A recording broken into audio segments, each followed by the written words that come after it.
Weird Realities explores the paranormal, preternatural, and supernatural worlds that surround us. Here we delve into those topics that challenge us to think outside the limitations of realism, where we test the boundaries of imagination and are forced to think outside the confines and restrictions of what is normal. We are the creators, the writers, the artists, and the insane.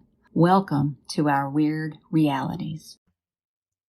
Hey everyone, it's Logan from the future, and that's not important, but what is important is today, Hadley, Morgana, Tully, and myself sit down with Bigfoot Club's own Bob Dominguez to talk about paranormal, Bigfoot, his health, and everything in between.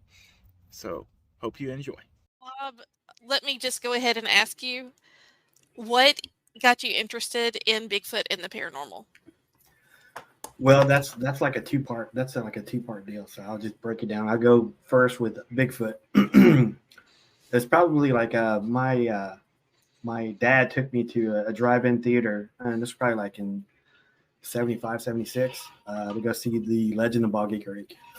So that was kind of my introduction to it. And as I was growing up, I think the first book I ever checked out was Where the Wild Things Are. I don't know if you guys ever had that book. Yeah. Oh, yeah. But, that was like, that always intrigued me. So I like the Legend of Boggy Creek and Where the Wild Things Are. So I was kind of intrigued with like the woods and creatures. So that I kind of got started that way. So as I was growing up, I was always like writing book reports about Bigfoot, as I was drawing pictures about it. And so I was always like intrigued by it. And like one of my friends, I think in third grade, was telling me, goes, hey, we should like, whenever we grow up, we should get like M16s and go up to Canada and go look for Bigfoot. So I said, okay, let's do it. So I'm still looking for that friend of mine though. So that was that's one of the very first things how I got started that way. How I got introduced into the paranormal. I was actually recruited by Kendall Wilkerson. At the time, she was Kendall Rubio, and she was forming a group called the Paranormal Investigations of North Texas, Pentex. And so she was looking for seasoned researchers. And so she I forgot where she saw me, like on a platform or in some kind of a chat group. She saw me somewhere, and then she emailed me and said, hey, I was wanting to form this paranormal group, and I've always been interested like in the paranormal, because like whenever you go do Bigfoot research, there's times when you're actually in the field, like miles and miles into the field, and you see other stuff other than Bigfoot stuff. Like you see lights, or if you hear like someone whispering to you. So I've always been interested in stuff like that. So she asked me to like to join the group, and so we joined. I think I joined that group in 2011. And I was the case director for 7 years for that group. And currently right now, I'm still running a Facebook group, Pentex.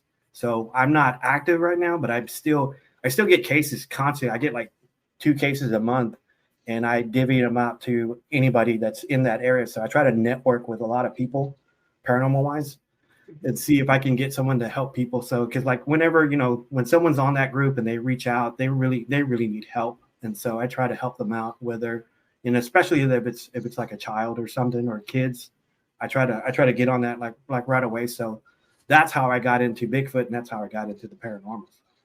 Wow, that's cool. Yeah, I really like that you have that spin on things, that you're wanting to help people, that you're not just doing it because it's, on TV, or, you want to kill Bigfoot, or, you're doing it because you really want to help people. And I think that's important. I think it sets you apart. And it's one of the reasons that I'm such a huge fan for you. You really are looking to help folks out of these situations where a lot of times people don't know where to go or who to turn to. Yeah. Whenever they reach out to me, I'm usually like the last, conduit, the last venue, the last straw. So when I was doing Bigfoot stuff, there were people that would like, they would be like, anybody would reach out to me, and like they would say, hey, I'm seeing this Bigfoot. I don't know what to do. I try to talk to my spouse. I try to talk to the local authorities. They don't believe me. What do I do? And so when I first got into Bigfoot, I was kind of like I wanted to prove it existed by documenting it and stuff. But as I was in the group, I would get more and more of these like cases like this. And so I really wanted to go out and help people because, like, you know, it breaks my heart sometimes whenever you would see somebody, and being in the field, you kind of talk to people and you kind of know whenever someone's bullshitting you or when someone's being, I don't know if I'm supposed to cuss. I'm sorry. Yeah, it's fine. Okay. So you kind of know whenever someone's like bullshitting you, and you kind of know when someone's actually convinced that they actually seen something. So whenever you get those eyes, like, the people need help, you kind of want to help them. And so I've always been passionate about that. So I kind of lean toward, falling away from documenting stuff and proving it existed. So, and like I always got those cases. I don't know why. They would always hand it to me, and I would always run with it and try to help people like the best that I can. So try to give them like information, education, because if you do that to somebody, then you can eventually help them out. And like, we can go deeper into like how to help someone who doesn't want to see a Bigfoot. So we can go into that, but it's just like theories of mine, and it's worked throughout the years, and so that's the way I see it. So I did want to jump in on the paranormal investigation stuff. I talked to an investigator, I don't know, a couple months ago, and he said that probably 85% of the cases he goes out to investigate can be explained away by, something going on in the house, like normal. Right.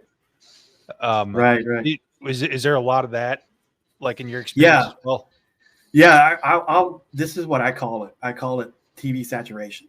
That's what I call it. Whenever someone's watching, like, ghost hunters, ghost adventures, and they want to mimic that. And so a lot of times I've got some cases, and I said that sounds like a ghost adventures deal. And so I always try to go out and just try to debunk it and try to help the person as best I can. But there's been some cases where someone says, well, my lights are flickering. I said, well, and I would go up and look at it and I go, well, it's got no ballast, so it's gonna eventually go out. So that's probably why it's flickering. Or there's like older houses will tend to have like wiring that's less shielded, and so you would get higher EMF fields like in areas. And so if you're bombarded by a large amount of EMF field, every person's different. They can get nauseated, confused. It can just cause lots of different things. So you have to be aware about a lot of that stuff, and just try to help the person the best that that you can. So yep, that makes sense. It's crazy to think about too. I mean, just think about how many waves are in the air now. Yeah. Like in the last 20 years, all of the internet and like your phone and everything. Like a lot of people will sleep with their phone next to them, and I can't do it. Yeah. It's just something about it. And it may be all in my head, but it seems like I have just like absolutely insane dreams and stuff if I do that. Yeah, I mean, it could happen that way, and then there's other ways to think of it too. Like if someone's having some kind of like paranormal stuff, you have to think about if they have like running water like under the property, or there's limestone, or there's other things. There's like electrical right of way close by. There's like satellites, big satellites in that area. So there's other things that you can look into and try to debunk and try to help the person. Like I said, like the best you can. So no, that's awesome. Well, and to me too, like I said, the fact that, you noted that usually when they come to you, they're at the end of what else do I do?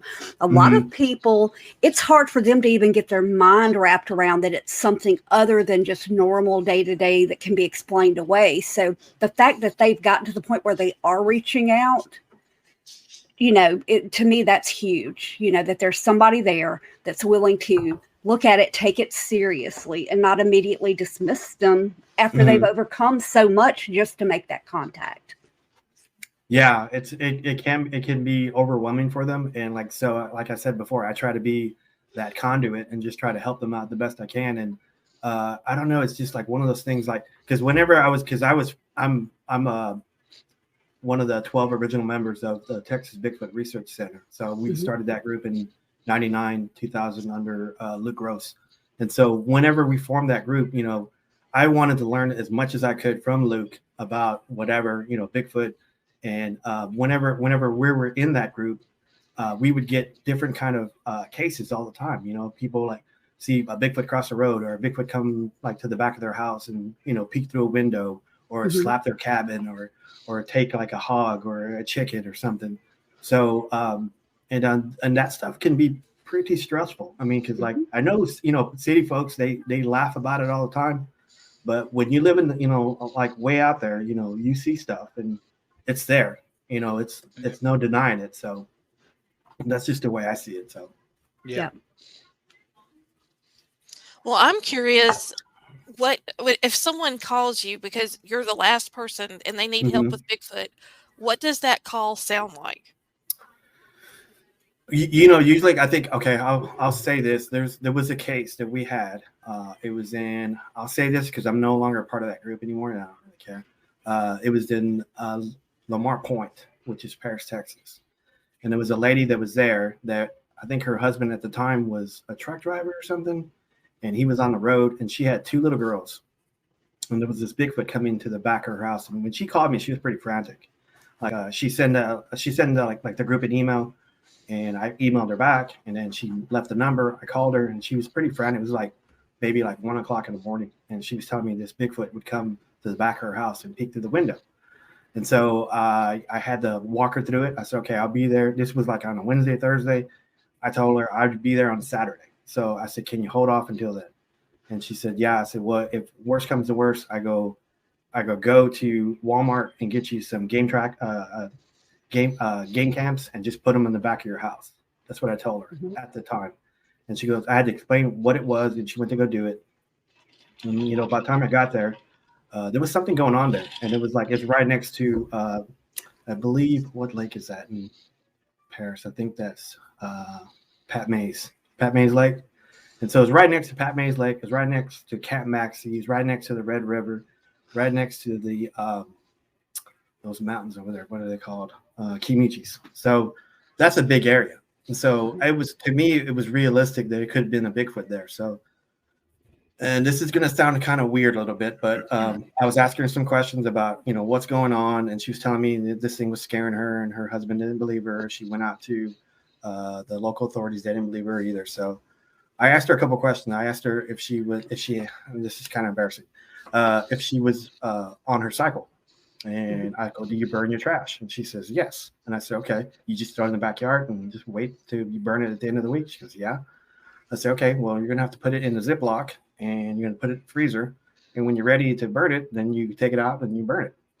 And so she did that. She put out game trackers in the back of her house. And people who don't know what game trackers are, they're cameras that hunters mount on bases of trees to see what game moves around it. So if you want to hunt a deer, you know what's in the area. So it's been my theory for the longest time that Bigfoots avoid that. And so she put game trackers in the back of her house. She started putting her feminine napkins into Ziplocs and put it in the freezers. And whenever she was ready to burn it, then she would burn it. And so once she did all that, this thing moved on to something else, and she didn't see it anymore. So I checked on her for maybe like 6 months, and she was fine after that. But that's one of the things that I would help somebody out. So that's, sorry, I went to a little bit of detail on that one. So that was genius, though. It's crazy to think about. Yeah, but it makes like perfect sense. It does. It does. Because like I got that from reading some stuff from, you know, Jane Goodall and Diane Fossey and stuff. So so anytime that, you know, someone was on their cycle, they're, you know, primates, they tend to go to it. So yeah. So as a resident conspiracy theorist on the other podcast, I have to ask you, like, have you managed to maintain integrity on not crossing over into the conspiracy world as it relates to Bigfoot, or are you down the rabbit hole as well? It's tough. It's tough because you know, when you want to help people, you know, you want to maintain that professionalism. Not to say that's, you know, For believing sure. that's not professional, but I'm just saying, you know, you want to be approachable, and you want people to confide in you and stuff, because that's what I get off on is people coming to me and asking me for help. And so, but it's a slippery slope, and it's because I've been approached by game wardens and park rangers, and at the time I was a student, and they would harass me whenever I was in an area. And so after a while, I would just tell them, I would show them my student ID, and I said, hey, I'm writing a paper about deer migration. I'm taking soil samples. And they left me alone. So for a while, I mean, I was, I guess I had a buddy of mine he was a constable in one of the neighboring counties. And so he would call me and says, hey, are you in town? And I would say, yeah. I said, why? He goes, there's radio chatter about you being in town. And they're saying, hey, the Bigfooters are here. So as soon as we would like pull up in the area that we were researching like months and months, a game warden would just show up and just hang out with us. And then he wouldn't want to leave. And so I go, okay. So we had to uproot and go somewhere else and start researching somewhere else. But that's some stuff. It's just, I could probably write a book on. I guarantee it, because what gets me about it, and the reason I brought that up to begin with, it's almost illogical at this point that there's not definitive 100% proof. Even if it's something as simple as somebody finding one that's passed away. Yeah. And you always hear stories about that sort of stuff happening, but then someone swoops in and grabs it up. Yes. Kind of like a Men in Black situation. Yeah, I've heard stories from Luke Gross. He's told me a couple stories about a Bigfoot getting hit by a lady, and it went through the windshield, and then minutes, maybe 20 minutes later, some army trucks pull up and they just swoop it away. And I've heard that before, but I'm not surprised. I mean, because like I was saying, there was some areas that we were researching in Sulphur Springs, Texas, and we would go down these back roads, and after 4 or 5 months of researching that area, we would go down this road and game warden would show up. We later found out that they had these those road markers, when if you cross it, it sets off an alarm to them or something. Yep. Or it beeps or something. And so they would come out immediately and start talking to us. And so, I mean, because I've seen it. There's bear tracks in East Texas. There's panther tracks in East Texas. And game wardens and park rangers, they don't want to talk about that because it's not classified in that area. So if they're not want to talk about bears and panthers, they're definitely not going to talk about Bigfoot. So. No kidding. So it's just strange, it's been a while since I've been in the field, but that stuff doesn't change.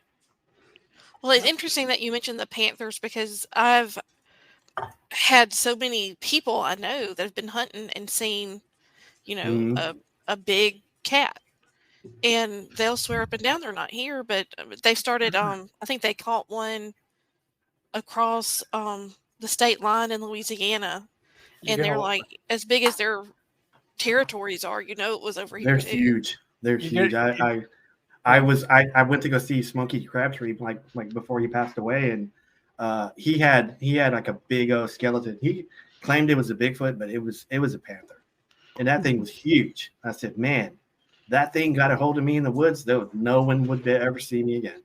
So I would have to see a panther with my own eyes. This is an argument that I've had with a lot of my friends. I personally don't believe in panthers. Right. And this, I think they're black jaguars. That's possible. I agree with you about some possible. of that, but not in Kentucky. But I would say around here, because they do come up from Mexico.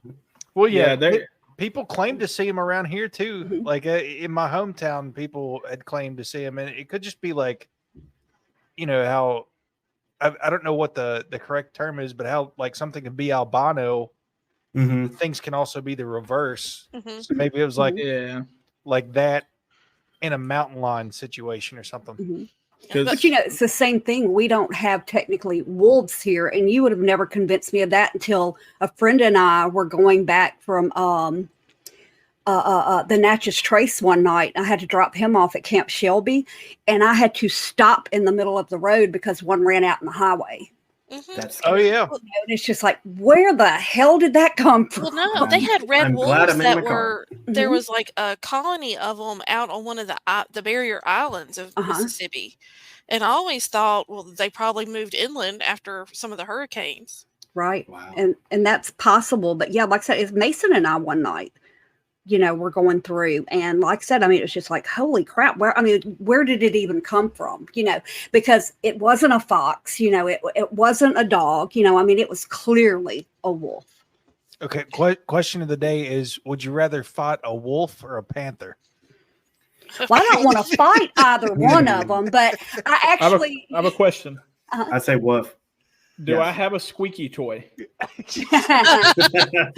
No, however, I did have a machete that rode right beside me on the driver's side. So they're both scary, so I don't know. That's yeah.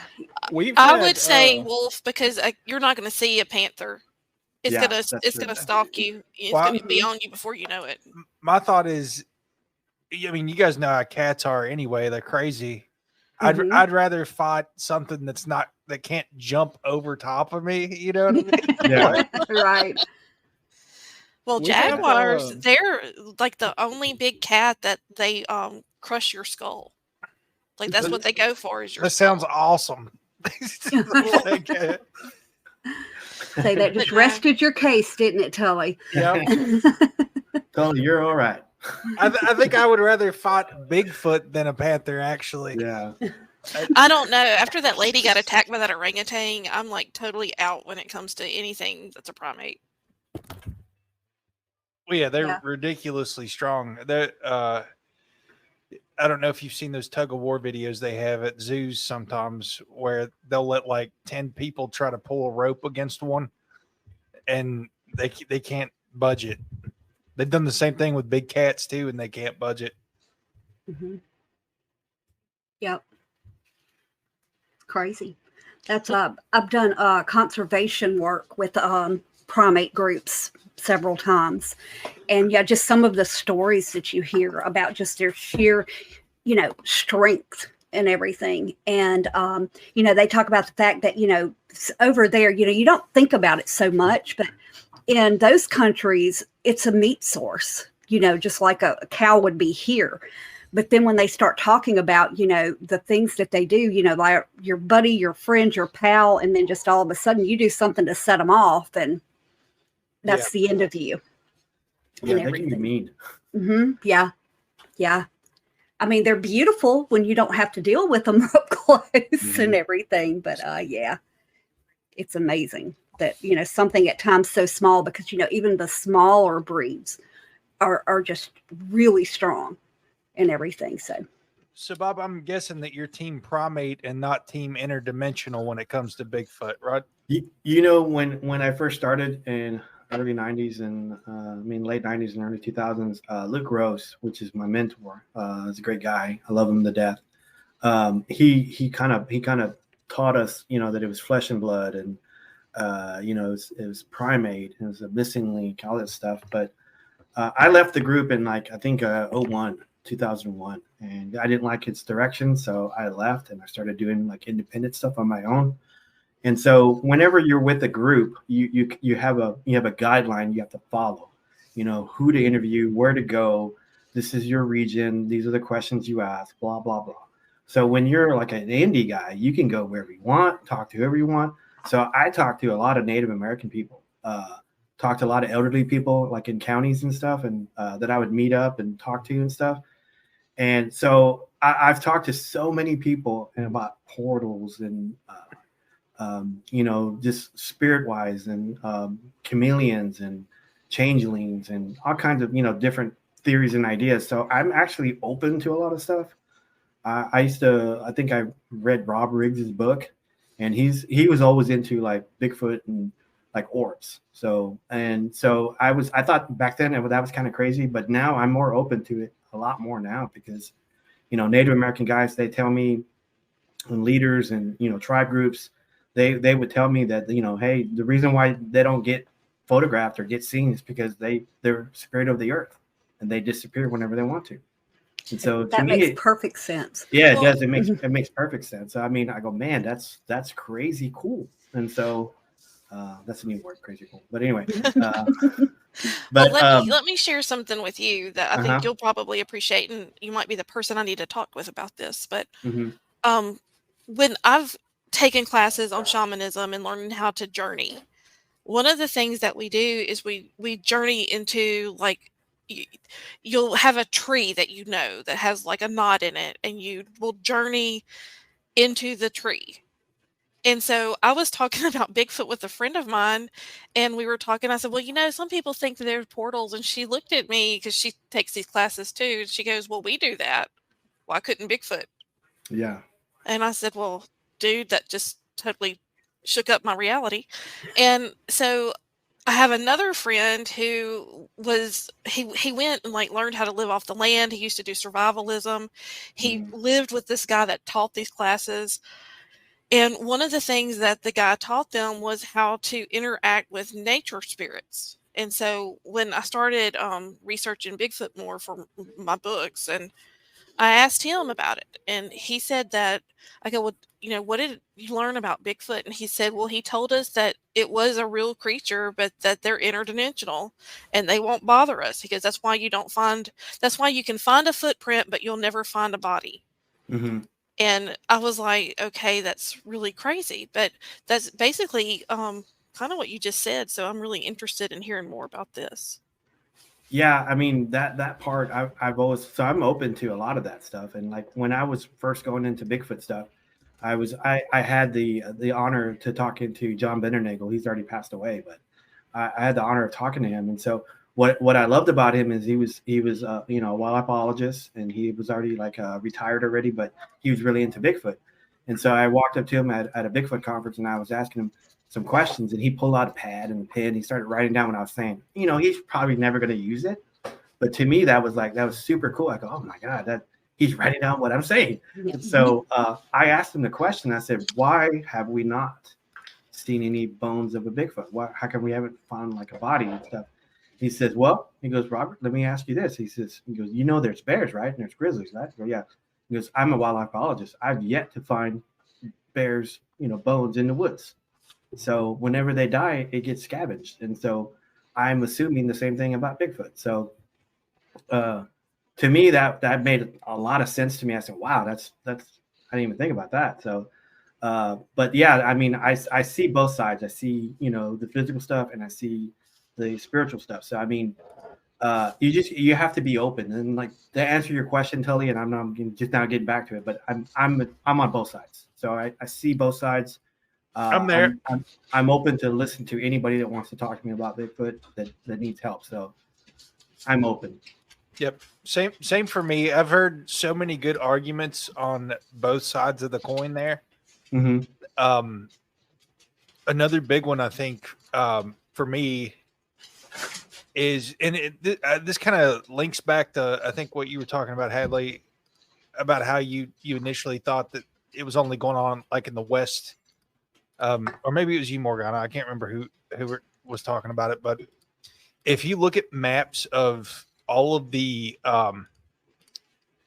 federal parks across the United States, it seems like these sightings are, pretty well flow with all of the national parks. And which makes sense because they're big expanses of land. Mm-hmm. And I think that, Native Americans also have a very complicated past with Bigfoot, especially around here. Like there's stories of it, like with the Mm-hmm. Cherokee. I'm not sure what kind of stories you've heard from Native Americans your way, but it seemed to be a complicated past. Yeah, I mean, it can be. I mean, I concentrate most of my stuff on East Texas, and the Native Americans that are in East Texas are predominantly the Caddo Indians. And so I know a lot of their stuff got destroyed during the Texas and Spanish Wars and stuff. So it's kind of hard to find like any kind of like artifacts and stuff like that regarding that. But I've talked to several Caddo tribe groups, and they always told me, because I was asking them, I said, I go, what's the cattle word for Bigfoot? And they tell me it doesn't exist. And so they kind of believe that their ancestors came from the underground.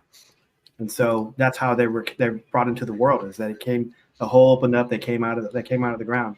And so what they would say is that when the ancestors came out from the underground, they were told not to look back, because if they look back, they got taken back into the earth, and they believed that was the Bigfoot. Gotcha. And I said, okay. It's crazy that it is so crazy that you say that, because one of the theories is the reason Teddy Roosevelt established the National Park Service was to hide entrances into Hollow Earth. So, because he was like, Teddy Roosevelt was like a huge The Rough adventure, Riders, right? Yeah.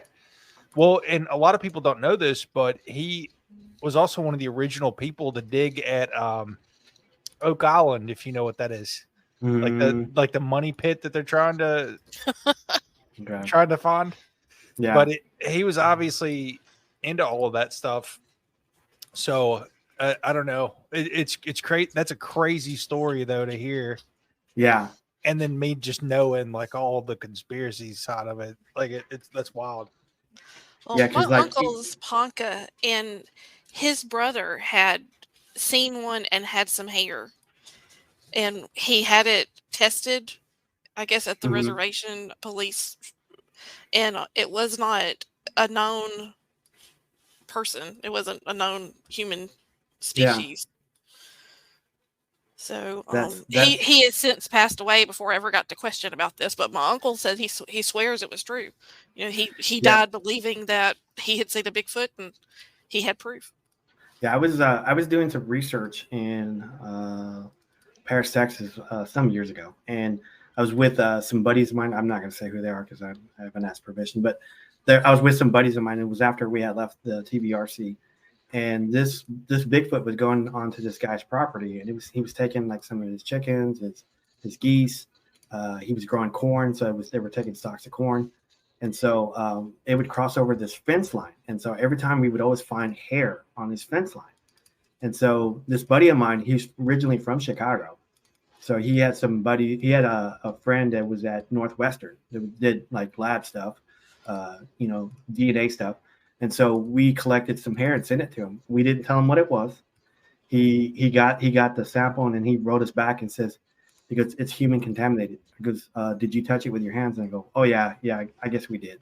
And so he says, use tweezers. So okay, so we find some more hair. We use tweezers and we put it in like a Ziploc. Gave it to him. Came back. It says it's human contaminated. Are you putting it like in a Ziploc? Or yeah. He goes, don't do that. It damages it, and you probably touched it. So put it in like an envelope. I go, okay. So we get more hair. We put it in an envelope. Use tweezers. We use gloves. Give it back to the guy. He says it's human contaminated. What are you doing? And we finally tell him what it is. That what we're doing. He stopped talking to us after that. So he says, "No, I'm not. I'm done. I'm done." So that's what we got from our hair stuff, is that it was human contaminated. It was almost like it was part human. Mm-hmm. So this thing was like walking over this buddy's fence, and it was like at least over my, because I'm like 5'9", and this fence was like over my shoulder, and so this thing was walking over it and just like stepping completely over this thing. I didn't see it do it, but some other people saw it do it. So, and it would push down on this barbed wire fence, and so I thought that was pretty intriguing. So I just wanted to go off that story. I've seen some videos where like some of them are absolutely massive. Yeah, they can be. I think one of the stories that we talk about on Bigfoot Club is with a guy. I call him John Doe because he doesn't want to be known, but he used to be a wrestler. This friend of mine, and he wrestled Andre the Giant, like in the 70s. And he said this thing was so big, it was two Andre the Giants like shoulder to shoulder, and he said it moved so quickly it looked like it was floating. Oh yeah. Wow! I saw some trail cam footage like that. Someone ended up catching. There was like a hunting blonde and it was pretty tall. They'd built it up off the ground, and this thing's head was almost at the top of the hunting blind. And this guy goes back and stands next to it, and he's just looking up like, "Geez, it's crazy." I mean, I've heard stories like that from like guys that worked on telephone companies, like out in the big thicket and stuff, and they were working on, up on poles, working on the phone line, and there's like Bigfoot throwing rocks at him, and then a Bigfoot would come and like stand under the pole and watch him, and eventually would walk away to the tree line, and the guy would come down the pole, run to his truck, take off, and this Bigfoot was like keeping up with his truck until he was gone. So I've heard stories like that. So it's I don't know like that. If something's throwing rocks at me, I'm pitching them back. You would do that, Tully. So No, I had seen some article about these natives that used to throw rocks. It was like these Portuguese sailors came across these natives. This was, of course, like back in like the 1600s when everyone was exploring the world, and they would throw rocks at them. They didn't have weapons; they would throw rocks, and I always thought that was weird. I wonder what the rock throwing actually means. Yeah, I don't know. I just think that almost every culture in the world has some version or has seen some version of this. Yeah. Which is, what flips on my conspiracy switch. But I try to stay, maybe subjective is a better word. Like I just like to take it all in. Well, I mean, there's absolutely no way that all these different cultures had these similar stories from different parts of the world before there was ever a way for them to communicate with other parts of the world if there's nothing there. Exactly. Well, one of the things that I came across, and this has always fascinated me, is a comparison between the Aborigines and Bigfoot. Like the old stories of the Aborigines before, I guess like you would say, like when Australia first started getting settled, parallels with a lot. Well, this isn't even the Yowie. This is actually like the Aborigine. A lot of they call them clever men, but it's like their medicine men have a lot of the same. So, and I'm using air quotes here, powers that are attributed to Bigfoot. That it took me a lot of research, but I found some books that actually talk about like the old tribal stuff. And since again, it's very similar to what we've done with our native people, but the Aborigines have been, not necessarily put on reservations, but their culture has been kind of taken away from them as well. And it's the ones who live out in the outback that have more of the they're more in touch with the way of their ancestors than the ones who like live in the cities. But it's very similar to what you will hear about people talking about Bigfoot, whether it is just like appearing and disappearing, being able to travel long distances in a short amount of time. It's just, like I said, it was really weird. And I'm sure y'all have probably heard me mention this before, but the Aboriginal DNA is different. They left, I think it's the Aboriginals from the Papua New Guinea and Australia that they were like the first people to leave Africa.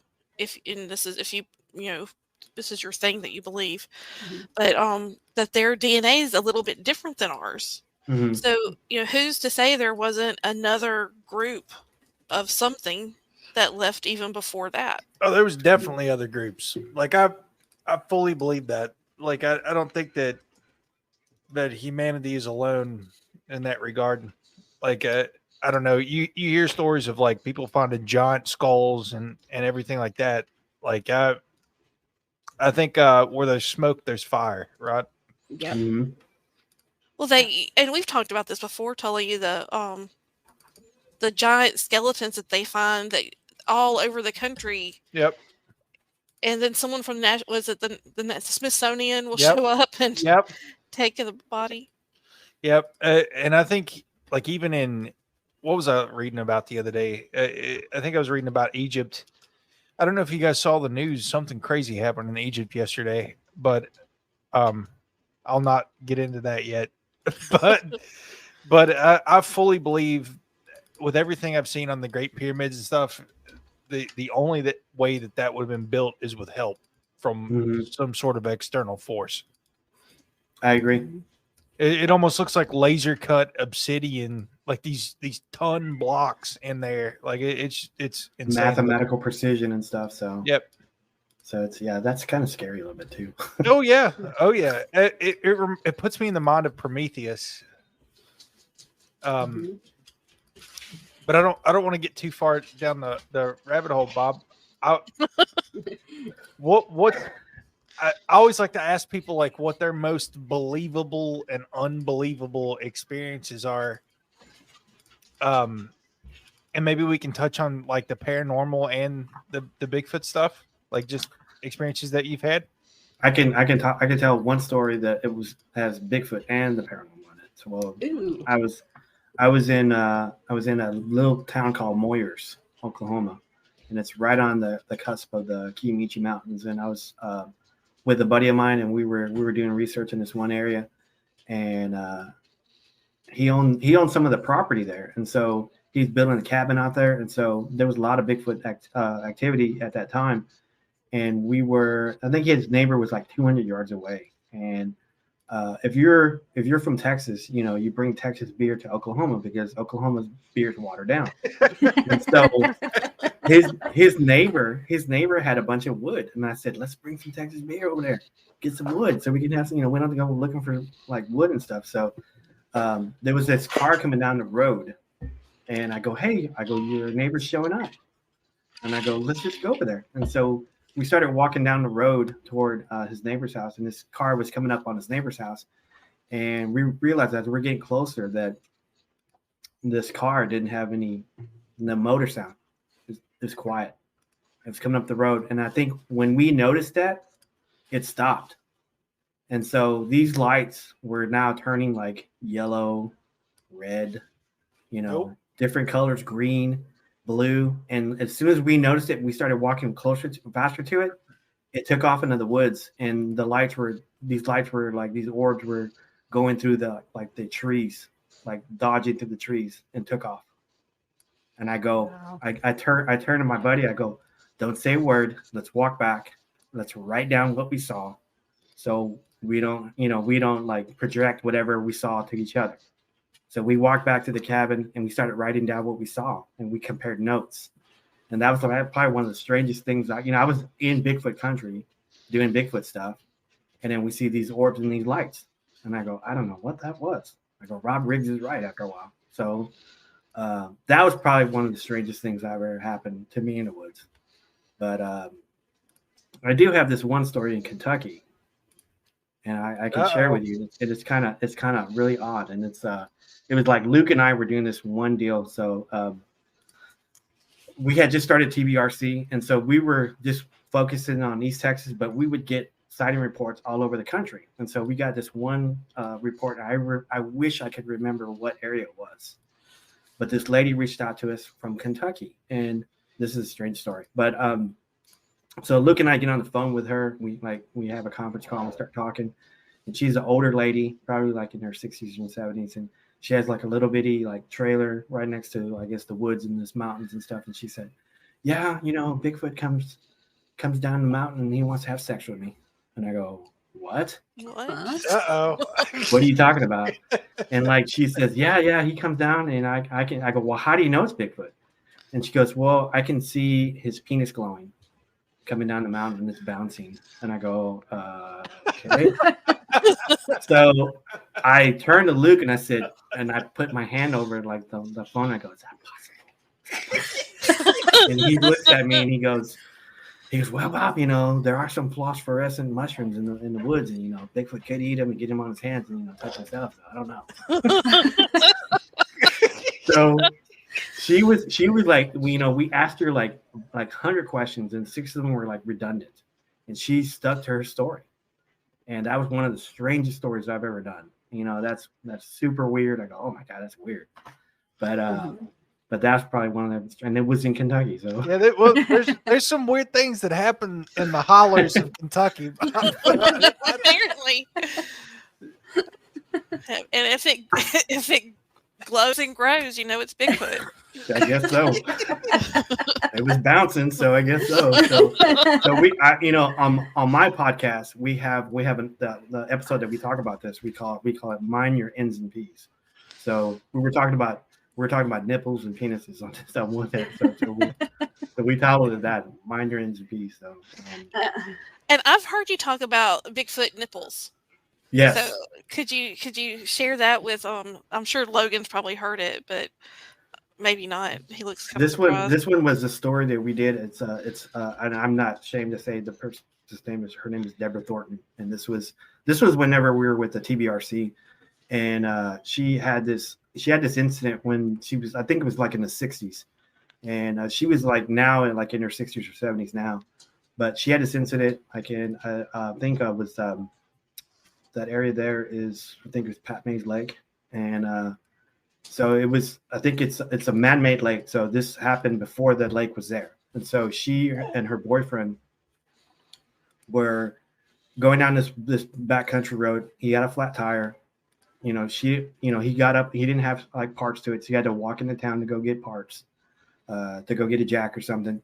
She didn't want to go, so she stayed behind. So she fell asleep in the cabin of her truck, and this Bigfoot stepped out of the woods and reached into the driver's side and grabbed her by her ankle, tried to pull her out of the vehicle.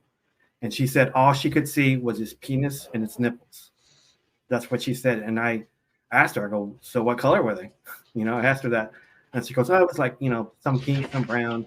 Its penis was like, brown. And I go, okay. And so she stuck to the story. Like I said, whenever we talk to someone, we give them like over 100, like 200 questions, and 6 of them are like redundant. And she stuck to her story.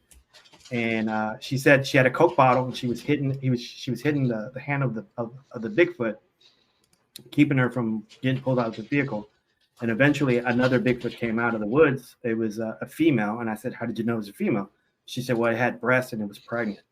And so this Bigfoot was like, hollering at the male Bigfoot. He let her go, and then they walked into the woods. So, and so that was probably the most physical story I've ever done with Bigfoot. And, we asked her a bunch of questions.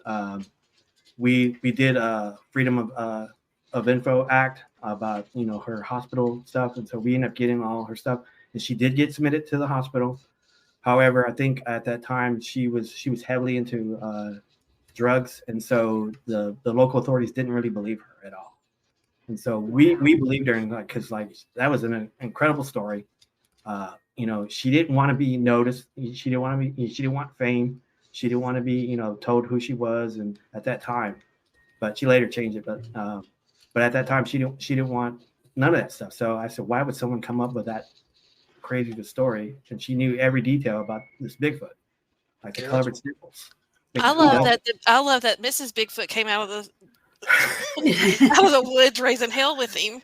Yeah, she was. So I mean, that's one of the weird stories I've gotten, and so that's pretty crazy on some stuff. So, can you tell us any scary stories? Bigfoot or paranormal? Scariest experience, Bob. Scariest experience. I think one of the scariest experiences I've had was, like the funny thing about Bigfoot and paranormal is that, if you deal with Bigfoot, you can always go home. You can always go home, and if Bigfoot scares you, you can go home, and he stays in the woods. If you do paranormal stuff, it can follow you home. So, you got to be really careful about stuff like that. So, but one of the scariest ones I've dealt with was I was in the Kiamichi Mountains again, and we were going down this. They call it a mountain, but it's like a big hill. And so we were going down to go check out this dam that the owner had put up because he wanted his people there to go fishing and have like fish in this area. So we went down to go fish in this little bitty dam pond area. And so we were out there, and all of a sudden I smelled like rotting meat and eggs and stuff. And I go, uh-oh. something's here. And so there was this tree line. It was pretty thick.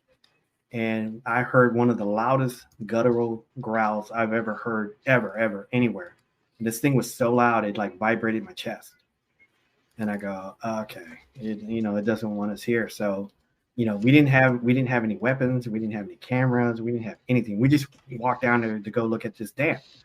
And so we started to, go back up this trail, and it's a steep incline. So, and I was not in shape at the time. And so I wasn't going to go anywhere fast at all. So I was going up this hill, and we could hear it like moving around us. Like it was like almost like circling us and stuff. And so I just yelled out at the top of my lungs. I go, we're leaving now. You don't need to chase us. And so it stopped for a little bit. And then like, as we're going up this trail, and whenever I was coming down the trail, there was like mud puddles and stuff. And I would look at them like for footprints. And there was no footprints like going down as we're going up. Then there were footprints like going diagonal to us. So this thing was circling us constantly as we left this area. That's probably the scariest thing I've ever dealt with. Because number one, like I said, we didn't have any weapons and I didn't have any cameras. So I thought if we had a camera, because like, the way I see it is that if you pull up a camera, to your eye, it kind of looks the same way as like you pull up a rifle to your eye. And it looks similar. So I think that's why, Bigfoots tend to leave whenever you pull up a camera and stuff. So I didn't have any one of those. So this thing was not scared of us at all. So it kind of corralled us out of that area. I didn't see it because like this brush was so thick. And we're just trying to move as fast as we could. But that was pretty scary. Were the prints pretty big? Yeah, there were like at least like a 13, 14-inch print. And it was pretty deep. Like with the funny thing about it, it's like I said, these mud puddles. It had just rained that morning, and so some of these footprints were like in half mud, half water, and the water was still moving. Ooh, so that was scary. So wow, yeah, I can't even begin to imagine. Now, have you ever actually laid eyes on a Bigfoot? I have not. I've yet. I'm with Lauren on this one. Because I told her, I said, hey, I'm part of that group too. So, but I've seen a lot of things that I cannot explain. I mean, I've seen like boat trees. If you know boat trees, those trees, that wood is immensely dense. And I've seen boat trees like up high, like 8 feet, 9 feet up, with like a branch like 3 and 4 inch diameter being twisted. And then there's not too many things in the woods that could twist a branch, other than a storm and other than maybe like a big like TXU truck or something, And most of the times I've seen that like cascaded on a tree line, and there's no truck tires there. There was no storm. And so it's hard to, to say, okay, I know what did this. And it's hard to just figure that out. So I know I've seen some stuff, and like, I tell people all the time, I go, if you want to see Bigfoot, I can go in the woods. I'll find footprints. I always find footprints, and I'll find them. I'll just go to an area that I don't tell anybody where I'm going. I just go out there and I find it. So it's. I mean, Oklahoma introduced legislature for a Bigfoot hunting season, so I saw that. Yeah, let's do it. I think, to be honest with you, I think that guy was just he was campaigning for the Hanoba Bigfoot conference to get big. Yeah. That's what he was doing. So, all right. Logan, what about you? I think that guy in Oklahoma is going to end up getting somebody shot. Yeah, exactly. Good one, Logan. I mean, I can't think of a better way to get somebody shot than tell a whole state full of gun-happy people, hey, go find the big hairy thing out there, and then, you end up shooting Uncle Gus. Right. But Bob was talking about it earlier, and then somebody brought it up. They were talking about how far the range is that Bigfoot will go. Mm-hmm. And Bob was talking about him and I think it was Luke or just him in Sulphur Springs. And the area that I really researched starts in Sulphur Springs, works back towards Mineola on the Sabine River and all that. Yeah. And I remember me and Luke were talking, and we were at the Mineola Nature Preserve, and we found a track that had a toe missing. And Luke said that he found the same track with the same toe missing in Sulphur Springs, and in between where those two tracks were was 112 miles. So Wow. that's impressive. That's that's awesome. Yeah. You don't see stuff like that every day too either. So have y'all ever been out do. together? Well, No. not date, but like looking for Bigfoot. Me and Bob? Logan and I. Yeah. No, I think we need to. Yeah, we need to. See, that's like the weird thing with me and Bob is we never talk about Bigfoot. Yeah, we don't. This is the first time we've talked about Bigfoot in each other's presence. And we're both starting the conversation. Because the first time I met Logan, like he knew I because he and I we love wrestling. Yeah, and that's all we talk about. Is yeah, that's all we talk about. We like message each other. I go, hey, did you see that? But the first time I met him was in Arkansas, right? Yeah, and I saw him. He saw me. We walked up to each other. He did the too sweet. I did the too sweet, and we just hit it, and like because I just connect with him. I said, okay, this is cool. And then I told him, I go, hey, I want to interview you on the show, but I don't know what you were doing. I got busy making videos and doing errands for people. Yeah. But y'all need to go out and film it. Do a live on the field report, Logan. Live on the field. I need to bring LVE back, and then we can have Logan versus Bob. And that would be awesome too. Hey, I'm down with it, man. I'm down. As long as I get to wear like a wrestling mask. That's mask. Okay. I got. So I'll do it, man. So, but yeah, I don't know. I hit it off pretty well with Logan, and we don't even live close to each other. But I think he's a bud. So. Well, y'all are both Texans. Welcome to Texas, where we can live in the same state and be like 3 states apart. So. Yeah. Yeah, not my favorite place to go, guys. I heard on Joe Rogan that there are more tigers in Texas as pets than there are in the wild in the entire world. Where's Joe Exotic? Yeah, Joe Exotic. Yeah, that's. He in Oklahoma? I think he's in Oklahoma. They actually just moved him to a medical prison or he had some kind of health issues, so they had to move him to a different prison. I want to know how he got another season of his show. Well, because he's Joe Exotic. Carol is suing Netflix right now over it. I don't blame her. Is that Tiger King guy y'all are talking about? Okay, yeah, I never went there. So, I just can't I don't mind Texas. I'm not a huge fan of Dallas, though. I hate going there. Oh, I hate the traffic. Yeah, it's not as bad as Houston. I'll just say that. I mean, the Texas traffic is bad, but it's nowhere close to Houston. So you're going close to Houston whenever there's cars doing backflips over medians. Yeah, stuff like yeah.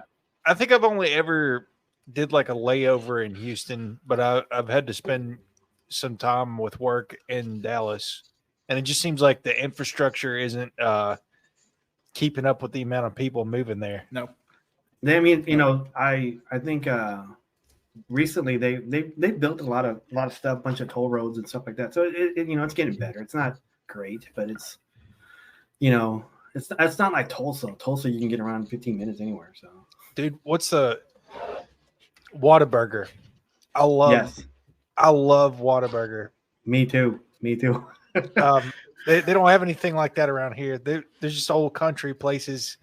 Yeah. Yeah. Which are great. I'll take Whataburger any day. Well, one day we're going to have a Weird Realities get together in New Orleans. Y'all will all have to come. Yeah. I love New Orleans. Me too. Can we go to Marie Laveau's grave? Yeah, sure. I want to. That's one of my things I want to do. I'm going to tell you. Go ahead. I just want some boudin. So. Oh. I have a scary New Orleans story. Yeah. Go. So, we go into I think it was actually, didn't Mary Laveau have a voodoo shop in New Orleans? She does. I'm not surprised. So you walk in, and I was only 17 at the time, I think, and I'm with my girlfriend and her family, and we walk in, and there's this huge altar. I'm super into the occult and stuff anyway. So I'm like looking at everything, like everything's awesome. I see so much stuff I want to get, and incense and different candles and everything else. And her father's girlfriend was just like super, almost to the point of like an NPC. Like she just had no personality. Like it didn't believe in anything. And she was just like, oh, what's this? Oh, what's this? Well, in this shop, they have this huge altar with like all these bones and incense going and candles with a huge sign that says absolutely do not touch anything on this altar. So what does she do? Touch it. Goes over and starts picking stuff up. And when I tell you, it's like, it's so serious. Like, how nuns have a uniform that they wear. Mm-hmm. There are practitioners who work for that voodoo shop, and they all wear like, imagine a nun outfit, except it's purple. And like these women had super long, like, hair and dreadlocks that just, were like touching their ankles, and were reading people's cards in the shop. And so she touches it. We make it through the night. We make it all the way back. And then on our drive home from the airport, a tire blows out on the car. Mm. So we stop. I put the new tire on. We make it maybe 15 more miles, and another tire blows out on the car. like to the point where they almost lost control of the vehicle. Like it was not supposed to leave. Yeah, it was really bad. But that was probably one of the scariest moments, going like 80 miles an hour, and on two different occasions in the same day, a tire blowing out, and you almost lose control of the car. Wow, that's bad mojo. I was telling Hadley recently, we my husband and I, that's our tradition. Christmas Eve, we go to New Orleans, and it's not super busy because most people are done with their shopping, doing family things. So you can go down there and have a really good time. And Marie Laveau's is okay, but I like the Voodoo Museum because it's got altars set up for the different hoodoo gods and everything like that. And it just, to me, it doesn't have that commercial feel like Laveau's does nowadays. I'll have to check that out. Yeah. Oh, yeah, there was a brutal murder upstairs. That's what she asked me. She goes, isn't that the one that had the brutal murder? And I'm like, what are you talking about? She goes, does it look like this? I'm like, I don't think so. Then she sends me a picture. I'm like, holy shit, that's it. So yeah, this guy dismembered his girlfriend and cooked her. Yikes. Upstairs, and they now have it on the tour. Well, at least it's legit. Hey, look, what's that? I go there every year, like clockwork. Likes the way it feels there. I do. I love it. Love the energy. I'm like, well, what about that guy? Man, that is why whenever I get tacos, I got to see them make it before I would risk it all just for food in New Orleans. Like the food there is so good. Like the seafood. Yep. Yeah. And the bigger hole in the wall it is, the better the food is. Yep. I think last time I was in New Orleans, this was a while back, and I was drinking. I don't drink anymore, but I was drinking, and we were going down Bourbon Street, and every bar I walked into, and if you know, what's his name, Lee Harvey Oswald, he was in cahoots with like some guys from the CIA, and so every bar I went into, I go, hey man, I'm looking for somebody. I go, I'm looking for somebody. I go, who are you looking for? I said, I'm looking for a Guy Bannister and Clay Burton. And the bartender would look at me and goes, buddy, you want a drink or not? Every bar I walked into, I asked for Clay Bertrand, Guy Bannister. I'm looking for I'm about it. And so they just, I think a few guys just goes, get out, just get out. But that was the last time I was in New Orleans, and I think after that I went to go get some beignets, so that was good. Mhm.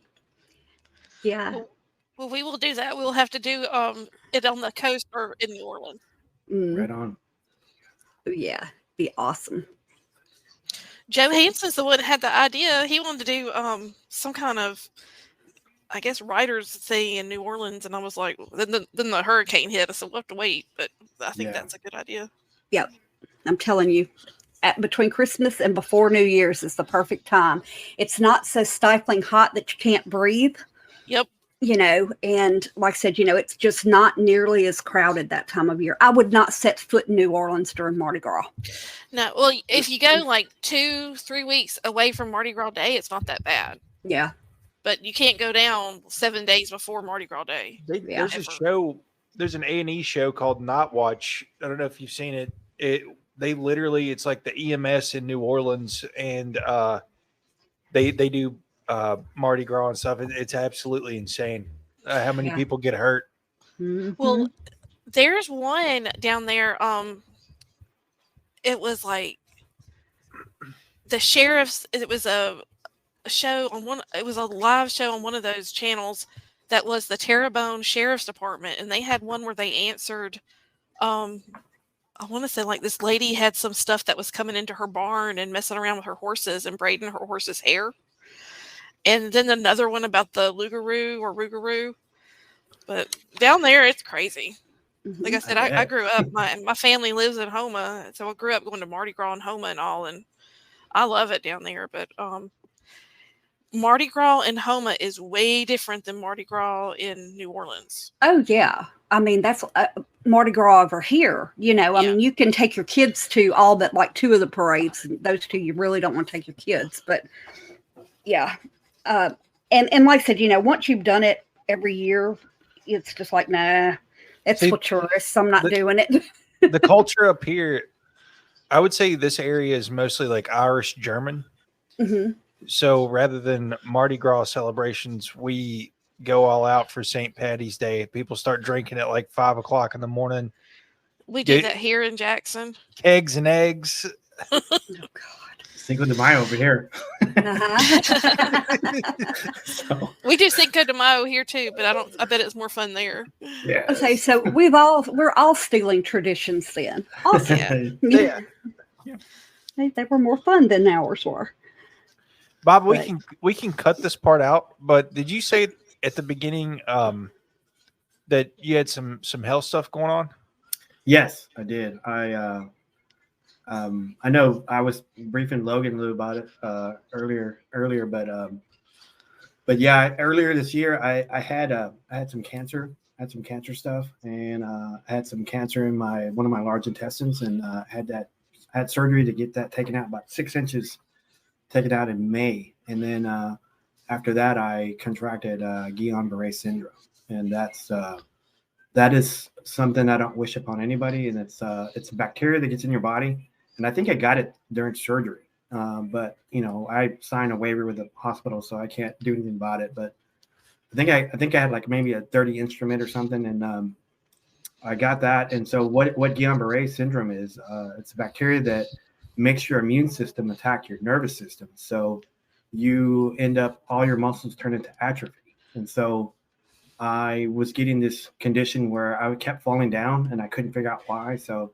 I went to the hospital, and they couldn't figure out what was going on, and I ended up like 3 days later. I ended up coding, like the Guillain-Barre went up to my lungs and my heart, and it stopped the nerves of my lungs and my heart. And so I coded for like 7 minutes, and they did CPR on me, and they brought me back, and they put me on a ventilator. I was in a coma for 2 days, ventilator for 8, and eventually they found out. And this is an interesting story on this one. I don't know if you guys want to hear this one, but when I was getting the cancer stuff taken out, I became friends with this one nurse.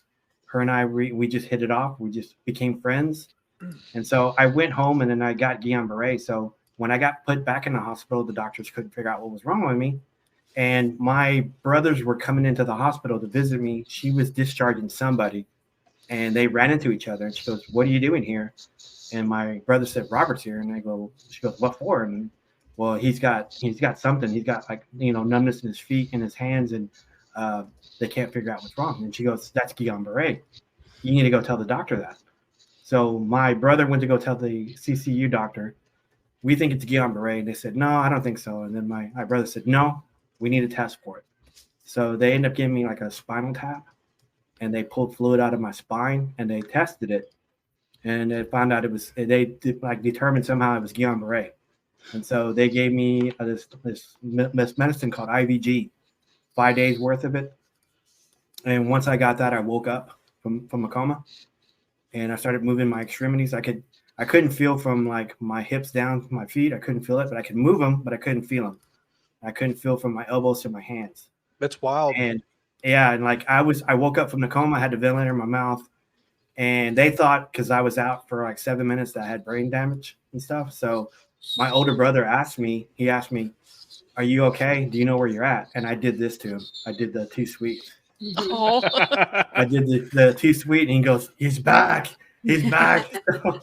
So it's been a long road. That happened like in late May, and I got put into physical therapy at Baylor in Irving, and I was in physical therapy for 2 months there. Then I moved to Grand Prairie for 2 months there, and then I came home like in August, and I was in a wheelchair, and I've just worked extremely hard to where I'm at right now. So they were telling me, "Well, you need to exercise." So I'm exercising. They tell me, "Slow down, you're doing it too hard." So I would do it even 3 times as harder. So that's all I did right now. Right now, all I'm doing is just exercising, setting up doctor's appointments, going to see doctors, and just exercising. So I started walking in September with a walker, and then I started walking with a cane in October. And so I gave up the cane this month. So I'm actually walking on my own now. It's not really fast, but I'm walking and I'm driving. So I'm getting feelings back in my legs and my feet. And so it's been a long road, and it's like something that I don't wish upon anybody. It's one of the hardest things ever. It's the hardest thing I've ever done, physically, mentally, spiritually. It's the hardest thing I've ever done. And it's to come out of it, because they told me I would recover in a year or 2 years, and I did it under 6 months. So no, that's awesome, man. That's amazing. It's tough. It's tough. And I can't say enough about my friends and my family. Luke drove from East Texas to come see me, him and Cassie. And I was like, I was excited. I couldn't talk to him. I was on a ventilator, but I was so happy to see him. And he came to see me. And some of my other Bigfoot buddies came in to see me. So I was really excited. I mean, just to see anybody, I was just so excited about seeing anybody that wanted to come see me. So it was one of those things that, you need support. You need support, right. And you need someone to drive you, because there was times where I was pretty dark, and I broke down a lot of times, and I thought it was too hard to get back to where I was, but I was determined after a while. So I was determined, and I'm really excited about, life and people and just talking to people. I was excited about it before that, but I'm 10 times more excited now. So. Yeah, no, that makes complete sense. I was asking because I study a lot of traditional medicine and stuff. Mm-hmm. I was just curious. Yeah, it's pretty tough, man. I mean, I can't say. I mean, I've lost about 80 pounds. I was like 290, 280 when this happened. I'm now like 202. So 200 pounds, 202. So that's crazy. I don't have any clothes that fit me right now. I have maybe 3 shirts. Maybe 4 shorts and maybe 1 sweat. That's it. So I gotta go shopping for some clothes. So, well, if you're struggling with like any inflammation or soreness, like with the stuff that you're doing, black cumin seed oil. Let me write that down. Yep, is amazing. It's been used for thousands of years, but it's been called basically the cure to everything but death. You said black cumin seed oil? Yep. And how do you take this? So you need to make sure it's organic. Okay. If you want I'll give you my number and I'll shoot you the link to a good version of it. Okay. It's my phone number is 513 Okay. 600 2578. Totally. And obviously I don't give medical advice, but Right. I take the stuff and a couple other things, and it's amazing. Like it's Totally. and obviously I don't give medical advice, but Right. I take the stuff and a couple other things, and it's amazing. Like it's crazy. Yeah, I was on gabapentin and I was on tramadol for a while, and I quit taking that like 2 months ago. I said, no, I don't want that anymore. And it's just I want to feel, everything. I want to feel my extremities and stuff like that. So Well, and I've talked to Morgana and Hadley about this a lot. Like I fully believe the earth gives us everything that we need in some way. Mm-hmm. So I appreciate that. I really do. Stuff's legit. I'll send you a link. Okay. And Logan, make sure you leave his number in so all of our listeners can get in touch He's for gonna that cut all this out. I But know. what if he had some nice fan mail? Right. Yeah. Yeah. Starting a new business here. Just get random phone calls and Right. That's it. I was gonna say by the end of December, Bob's gonna be running track, and we're gonna put him in the Olympics, and he's gonna just go for it. I'm ready for Awesome. it, man. I'm ready for it. I'm so excited about Bigfoot Club, and I'm collaborating a lot with Matt Knapp with Bigfoot Crossroads, and so I'm excited about that. He and I are going to be doing some venture stuff together, so I'm really excited about that. I'm excited about the new roster that I got. So I'm really happy because, not only did we talk about Bigfoot, we talk about paranormal, but we talk about other stuff too. We talk about the Mandalorian. We talk about Game of Thrones. We don't care. We just talk. And Well, you need to come hang out with us anytime you want. We've got so much stuff that you'd probably enjoy. don't do that because I'll show up. Don't let We him want you to. I wouldn't ask if we didn't want you to. Isn't that right, Logan? Exactly. Who recommended the Wolf Hollow movie? That was Alan.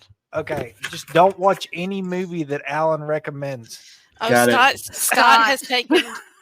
Scott recommended a movie called Poultrygeist. That was so bad. He even apologized. And then for our turkeys for that was the turkeys for Thanksgiving, and then we had more turkeys this week, and he recommended Thanksgiving. I sent you the link to part 3. Yes, because they skipped part 2. Yes. Wow. But Thanksgiving's main character is a demonic turkey. That sounds scary. It's very bad. I got through the intro of part 3 when I found it, and I'm like, oh my God. And I just turned it off. I think I mentioned this, but I don't think you're going to find a worse movie than Velocipaster on I like that one. They have one called Llamageddon. Llamageddon? Yeah, I want to watch Llamageddon. Have y'all ever done a thing on Backcountry? What's Backcountry? The movie.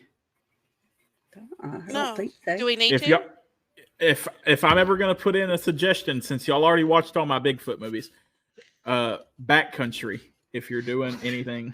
We only watched 3 Bigfoot movies, and we were not happy with any of them. Have you watched the Bobcat Goldthwait movie? That was the one I told them to watch, but we didn't watch it for the show. But I told them it was kind of good, but they're not big. That's probably the most accurate of what it would actually be like if you stumbled upon Bigfoot. Well, I don't know. We were talking about that werewolf movies and Bigfoot movies don't really. It's hard to find a good one because of the monster aspect of the costume. Yeah, I tend not to watch a lot of those at all that much. That's just me. Yeah. I don't think you even see it in the Bobcat movie. everybody you don't I think it's alluded to, but Yeah. everybody that is into Bigfoot got into Bigfoot after seeing the Boggy Creek movie. Mm-hmm. I mean, you hear that from so many people. Yeah, I think I recall when I first met Smokey Crabtree at our Bigfoot conference, our first annual Bigfoot conference. I told him that, and he says, Bob, I don't want to talk about that movie, because apparently he got gypped on that movie pretty bad. He did. Yeah. So yeah, he got gypped. I think the director like took most of his stories and then changed the names on it, and didn't pay him or didn't give him any credit or anything like that. So he ended up giving me a shot glass, to change the subject. He gave me a shot glass of Boggy Creek and stuff. So he goes, "Here you go." And he just gave me. I go, "Okay, I don't drink, but okay." So, Yeah. But yeah, that's one of the movies that is just foundation for me and just got me started and got me going to where I'm at now. So the Patty film, do you think it's real or do you think it's faked? It's a funny story. I have a funny story about that. Is that I went to Newcomerstown, Ohio.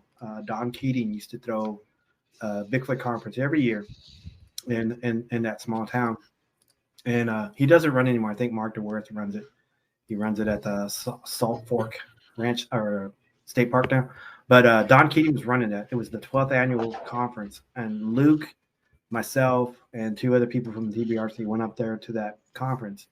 And the way they had it set up is that they had it at this hotel, and they had like the first floor was all Bigfooters. So everybody that was Bigfooters, they would open the doors, and people would just walk around and just talk to everybody. I ended up talking to, oh Lord, I'm gonna spaz right here, but I can't remember what is his name. Larry Lund. I talked to Larry Lund, and he had like 4 big albums of like Polaroids and like old photos. And I walked in and started talking to him, and he was showing me pictures of that area, like days after it happened. And so he was showing me of that whole area. He was showing me the footprints. He said they took a mathematician up there. He said that whole creek bed was volcanic ash. I guess that came down from Mount St. Helens that just came down afterwards. So he said that whole creek bed was volcanic ash. It's very dense. So whatever animal had walked across there had to been a heavy animal, like a horse or a Bigfoot. And so he was telling me like the dimensions of it, and she was showing me pictures of it. And I thought that was cool. And so like before I had some doubt, but after I talked to him, I kind of believe it now. So he showed me a bunch of stuff that normal people wouldn't even see or had the privilege to see. So I thought that was cool. Mm-hmm. Absolutely. Yeah, that is really cool. Mm-hmm. That is super cool. I still think there's more to the Patterson footage. Yeah. I know MK Davis does pretty good. He does a pretty good analysis on it. I think it's a little too detailed to me, but yeah, he's got his little, the whole shooting them theory and all that. I don't know about that, but I still think that there is more to the whole film than they're actually showing everybody. Yeah. Even today I look at it, it still gives me chills. I don't know. It's just there's a lot of videos out there, and that's one of them to me that I think it could be possibly real. And there's other ones that I've looked at and said, oh, that looks real. But there's so many now that I just you would better believe that once you give me your phone number, once you send me a text, I'm going to be sending you everything that I see. Hey, I'm okay with it. Crazy footage and stuff. I get, I run Bigfoot Club page, and trust me, everybody messages me all day long on that one. So no, I send stuff. I'm used to it. Crazy stuff to Hadley and Morgana all the time. We love it. Absolutely, but I'm still traumatized over the whole human meat thing. Yeah. Well, that's what you get when you befriend a conspiracy theorist. Oh, I know. Not complaining, just going, wow, these people are actually planning to do this. The world's crazy. Mm-hmm. Well, Bob, I'm serious about you coming back. Anytime you have some free time and you want to chat with some weird people, just let us know. thank you guys so much for letting me come on. I really had a good time, and I could talk Bigfoot all day. I could talk paranormal all day and never get tired of it. So, well, we're gonna have you back because I want to talk. I want to continue this conversation some more. So, right on. Mhm. It was nice Well, meeting you, dude. Nice meeting you. Absolutely. but Logan, Logie. next time you get to talk more. Bet. So in Next other time, words, you're saying we're not coming on with him, is what you're saying. I don't. Well, he said he was going to do all the talking, and then look, We're he gonna just- we're gonna talk about wrestling and nothing but wrestling. So everybody Hey, go I'm and okay with start that. watching. I'm okay with that. Yeah. Okay, I've got a story on that. When I was a small child, my aunt used to take me and 3 or 4 of my cousins to see wrestling matches live. Mid-South Wrestling. I mean, you know, Lord. yeah. And it was awesome. I was the truest believer. Like I said, you know, I was a kid, but she got us backstage passes to go actually meet our wrestling heroes. And we rounded the corner in the back, and the good guys and the bad guys were sitting there playing cards together. I was devastated because until that moment, I just knew it was real. That's when you're supposed to stop and yell kayfabe and watch them. Yeah, freak out. kayfabe. Kayfabe. Yeah. So Yeah, I was on a podcast like a couple of days ago. Terry Keegle's Porch Matters. He does his podcast in the back of his porch. Mhm. And we started talking Bigfoot. He's a big wrestling fan. We started talking Bigfoot, and then we just merged into wrestling, and the whole show was all wrestling. So I was pretty happy with that. So well, I'm going to blow y'all's mind for a minute. So one year, our copy guy came to the office. This is when, you know, people still worked in their office, and his name was Brett DiBiase, and his dad is Ted DiBiase. wow. And do y'all know who Ted DiBiase is? Oh, that yeah. was one of the people I was meeting that day. So yes. Yeah, well, he lives in Madison, Mhm. and his son Brett is $1 million also man. a wrestler. I think he's retired too, but he was the guy who handled our copy account, and Wow. we $1 developed million a friendship. man. Yeah, he's as sweet as could be. Can't say enough nice things about him. Yeah, he's still. Him and his wife had just had a baby. He'd show me all the Wow. pictures. Like the senior still comes on NXT sometimes. I think Every once in a while, yeah. Yeah, every once in a while. So Yep. Wow. he's a legend. So man, I would have loved to met that guy. Well, I think they have like the whole family. I think there's 2 sons, and both of them were wrestlers. Because I think there's a Ted DiBiase Jr. Yep. There's a Ted DiBiase Jr. for sure. Yeah. Yeah. and Brett is the younger brother. He's not wrestling anymore. I don't think so. No, Yeah. I At don't least think any not with of them- WWE. Right. no. Right. Yeah. But anyway, so see, Logan, I can talk wrestling too. Maybe not Ta-da. on your level, but anyway, I've enjoyed it, guys. I've got to go because obviously, I don't know if y'all have heard Boudreaux, but Boudreaux is needing to probably get his butt spanked. But Can I I've just got a say that? puppy. Can I just say I appreciate coming on, and I just wanted to pitch Bigfoot Club really, really quick. Oh yeah, definitely. I got a new website out, Bigfoot Club podcast.com. So check it out. We're on. If you want to find us on social media, it's just Bigfoot Club, the number 1, and then that's on Facebook, Twitter, Instagram. We're on all the platforms. We're on everything. So even Alexa. So if you need to find us, we're everywhere. So Awesome. I haven't done a show in a while, but I'm still getting downloads, and I'm pretty happy about that. So Because your show's great. I appreciate it. Thank you so much. Yeah. Thank you so much. Hey, thank you so much for coming on with us. It's been awesome. I enjoyed it. So I just got to talk to Logie a little bit more though. Okay. Yeah, y'all need to do a field report. I'm telling you.